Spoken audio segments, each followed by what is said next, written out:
சேப்பங்கிழங்கு போட்டு காரக்குழம்பு வைக்கலாங்களா? அதுக்கு சேப்பங்கிழங்கை திட்டமாக வேக வச்சு தோல் உரித்து கட் பண்ணி வச்சுக்கோங்க.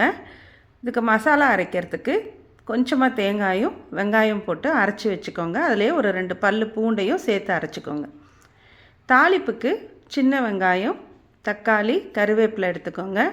முதல்லே தாளிப்பு போடுறதுக்கு கொஞ்சம் காஞ்ச மிளகா, வெந்தயம், துவரம்பருப்பும் வடகமும் எடுத்துக்கோங்க. கடலெண்ணெயும் நல்லெண்ணெயும் போட்டு ஊற்றி அது நல்லா காஞ்சதுக்கப்புறமா அதில் முதல்ல காஞ்ச மிளகாவை போட்டு கருக வறுக்க விடுங்க. அதுக்கப்புறமா எடுத்து வச்ச துவரம்பருப்பு, வடகம் எல்லாம் சேர்த்து அது பொரிஞ்சதுக்கப்புறம் வெங்காயமும் தக்காளியும் கறிவேப்பிலையும் போட்டு நல்லா வதங்கட்டோன்ட்டுன்னு விட்டுடுங்க.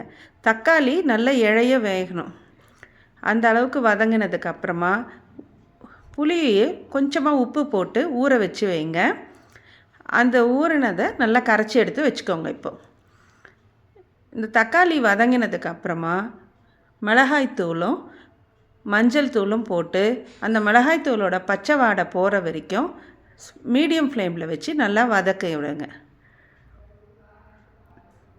அது நல்லா வதங்கினதுக்கப்புறமா அரைச்சி வச்ச மசாலாவையும் கரைச்சி வச்ச புளியையும் சேர்த்துருங்க. ஏற்கனவே புளி ஊற வைக்கிறப்போ உப்பு போட்டிருக்கிறதுனால திட்டம் பார்த்து உப்பு சேர்த்துக்கோங்க. இப்போ இதெல்லாம் ஊற்றி நல்லா கொஞ்சம் தேவையான அளவு தண்ணியும் சேர்த்து கொதிக்கட்டோன்னுட்டுன்னு மூடி போட்டு வச்சுடுங்க. ஒரு 10லேருந்து 15 நிமிஷம் ஸ்லோவில் நல்லா கொதிக்கட்டும். இப்போது இந்த அரிஞ்சு வச்சுருக்கிற சேப்பங்கிழங்கை அதில் சேர்த்துட்டு ஃபுல்லாக ஸ்லோ பண்ணி அந்த லோ ஃப்ளேம்லேயே இன்னும் ஒரு 5 நிமிஷம் குழம்பு நல்லா கொதிக்கட்டும்.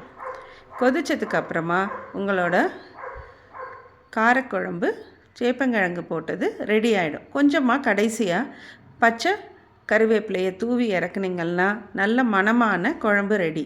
இதுக்கு தொட்டுக்கிறதுக்கு பொட்டுக்கடலை துவையலோ அப்பளமோ சூப்பரான காம்பினேஷனாக இருக்கும்.